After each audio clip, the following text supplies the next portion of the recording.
Next, we're going to talk about the flags a little bit, the flags that you have been given and the flags we're going to give out today.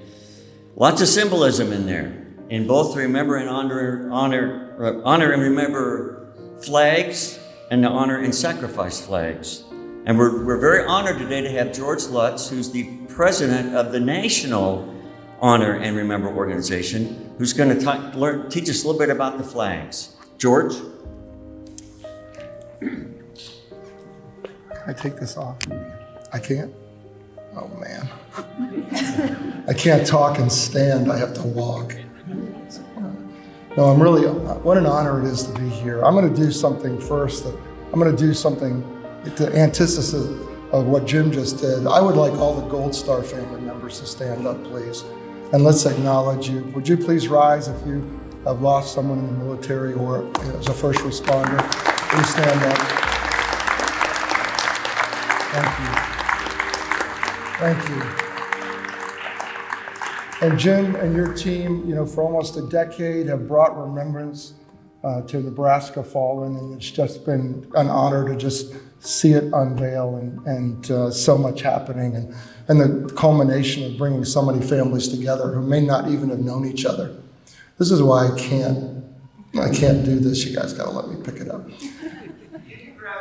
I go, bless you. Oh, bless you. Thank you. Why am I here? Well, on December 30th, 2005, I had two uniformed officers standing at my front door. It was a very cold morning. I had just gone for a reflective walk. I noticed a van in my driveway, a white unmarked van, believe it or not. And when I opened the front door, there was two uniformed soldiers there. And I just yelled up to my wife because I instantly knew something had happened. I hope not for the worst.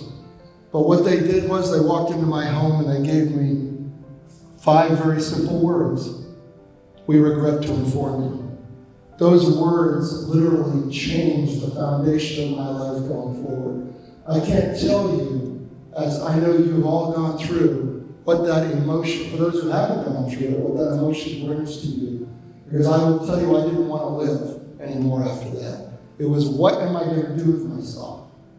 How can I go on? I had other children, but to lose a child is devastating, isn't a big enough word. It just isn't. So what do you do with it? You go through all those stages of grief, you get angry, and then finally you come to a point where, you know what? He's never coming in that door again. Every memory that I ever had is all I will ever have. And that is what I held on to. I went through every drawer, I went through every closet, I went through everything I could to grab the hold of those memories. And my son was married, he had 2 children. He had a life of his own. So what did we do? What did you all do? You went out and you said, did you know my loved one? You didn't know my son. Do you have a letter from him? Do you have a picture? Do you have anything that would give me one more moment of life with him? But all of that comes to an end, doesn't it? You can only open so many drawers. And then you have to live with whatever are the remnants. I did a little bit more. I started visiting other families who lost loved ones. I started to go to funerals. I started to reach out because I wanted other families to know they weren't going through this alone, regardless of generation. And meeting World War II siblings and Vietnam and every era in between. And letting them know that they weren't going through this alone. But I wanted to do more. I wanted to give back. I'm sure each of you in your own way received many gifts. Write cards and letters that come.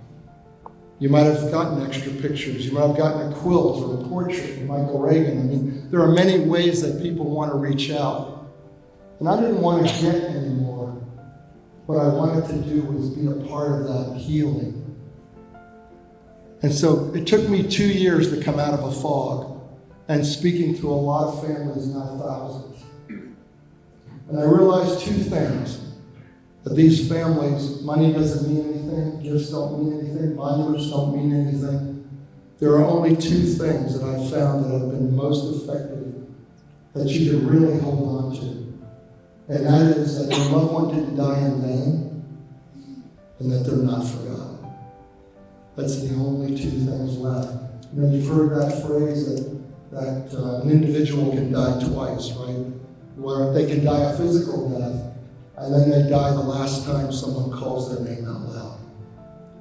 And as an organization, that's what we don't ever want to happen. That these names never cease to be called out loud. And so my idea of giving back was, I couldn't answer the first question about the in vain part. You all have to really answer that question yourself. Was it in vain? And it doesn't matter if it was from the hidden wounds, a PTSD, or headlong into battle on a battlefield. Neither make a difference. But you have to answer the in vain part. The second part of remembrance, we all have to take that responsibility. Many of those Gold Star families that I've met have started scholarship funds. They do 5Ks. They've started weekend therapy. They all, because they know we can't forget. But that's a small percentage of this nation, isn't it? I mean, those that are connected to the military, even as veterans, comprise a very small number. There's 90% of this country that doesn't get it, they don't understand it, and if it doesn't affect them directly, they go on with their lives. So I thought the best way of bringing remembrance was to create a national symbol. Create a symbol by which everybody in America, when they saw it on a flagpole, at least they'd have to ask the question, what is that? Where did it come from? What does it stand for? Why does it exist? And so on Memorial Day of 2008, at the MacArthur Memorial Center in Norfolk, Virginia, we unveiled publicly behind me the Honor and Remember flag to become a national symbol of remembrance, a national symbol by which we all have a way to say thank you to all of you. When my son first came to me and he said, Dad, I joined the Army, it was in 03, I said, you're crazy. There's a war going on. You could get hurt. And he said to me, Dad, the women and children of Iraq need our help. I believe I can make a difference. So I gave him a hug, told him I was proud of him, I told him to keep his head down. Right? I had every tree in my yard had yellow ribbons on, waiting for him to come home. But I will tell you, and I say this, and I'm going to keep saying it because it's powerful. Every parent in America would rather somebody else's kid die for their country besides their own. I won't get a show of hands, but I'll tell you, before my son died, I didn't give any thought to the fact that men and women were dying before him. I really didn't. And I think I was a typical American. And so I say to all of those Americans out there who don't have to give their sons or daughter or husbands or wives or uncles, I say, what is the very least that you can do is to be appreciative for what's been given you because of somebody else's loved one. And how do you do that? How do you do that? I mean, take a mental inventory of how do we say thank you for the price of freedom? We don't have very many ways. So my thought was, let's give America a way to say thank you. So that when it's displayed, it's flown, it's acknowledged, and you all get to see it, you know, oh, somebody's thinking about me specifically. It sends a pointed message of remembrance. And I could talk on forever, and Jim, I know wants me to get off already. But the symbolism behind this flag is very simple. The red field of blood above stands for blood sacrifice of our men and women. American flag red, what better color? The white field below, the purity of that sacrifice, because each one of our men and women say to their families, I know what I'm doing. We've got it covered. We'll be back. Purity of that sacrifice. The blue star goes back to World War I, when a solid blue star was hung on the windows and doors of families who had someone in the fight. Could be 1 star, 2 stars, 3 blue stars. Number of family members. When that star turned gold, was overlaid with gold, it meant that that loved one was not coming home. All the way back to World War I, this is how we get that term, Gold Star family. Back then, it was a focus on the mothers. The folded flag beneath each one of those family members was handed a folded American flag. I would even like to identify that this country was built on one folded flag at a time. Eternal flames above, we will never forget.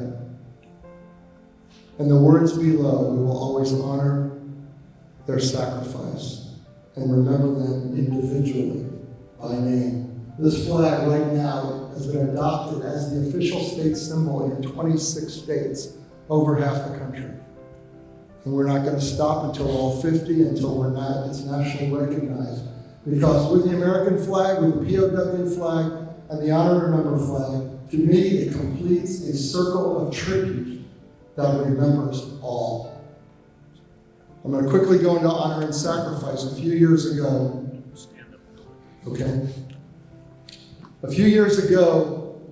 through the years of the creation of Honor and Remember, many have come to me and said, we would like to present an Honor and Remember flag to a one of our fallen officers or one of our fallen firefighters. And I kept saying, no, the symbolism isn't really for you. There's specific symbolism for military. And even though you might have been former military, it was not a cause of death. Remember, it's while serving or as a result of serving that the Honor and Remember flag acknowledges. And so a few years ago, on the 15th anniversary of 9/11, there were several murders in Baton Rouge, Louisiana, and then in Dallas, Texas, of police officers that were targeted. And again, I got the call, can we please present flags, Honor and Remember flags to those families? And I had to say, this time I stepped back and I said, just wait a minute. Just give me some time to think it through.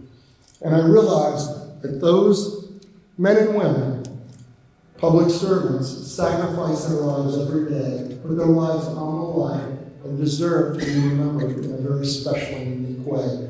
And so the Honor and Remember flag, the sacrifice flag, was unveiled on the 15th anniversary of 9/11 in Jasper, Texas.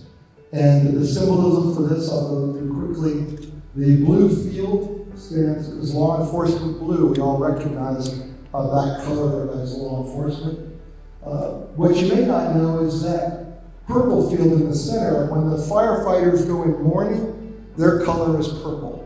And so that purple recognizes the fire community in mourning. Again, the white field, the sacrifice of purity, because they willingly put themselves on the line every single day for all of us. The black star in the background is a sheriff's badge, right? Or a marshal's badge, you've seen that. It recognizes the sheriff community. The Maltese Cross is the red in the center, again, having to do with the fire and the EMT communities. The folded flag, the gold badge, which overlays all of those communities in one way or another, whether it be FBI or Homeland Security, are associated with a badge, and even in the fire community. So it kind of covers the rest. A folded flag, again, handed to the families as a memorial of their loved one, eternal remembrance, and we will remember, we will honor their service and remember their self-sacrifice. And so that flag, to us, thank you, Jim, enables us to recognize all of those communities that give of themselves selfishly. Not many of us get to go to work every day and with the idea that somebody may be shooting at us, right? That our lives may be in danger and our families worry that whether or not they're going to come home. And so I'm going to leave my time, but just leave you with this one quote from General Patton, which basically sums it up by saying that let us not, let us not mourn that such men died, but let us rejoice that such men lived. God bless you guys for being here, and I hope that I can shake every one of your hands and give you a hug and honor you.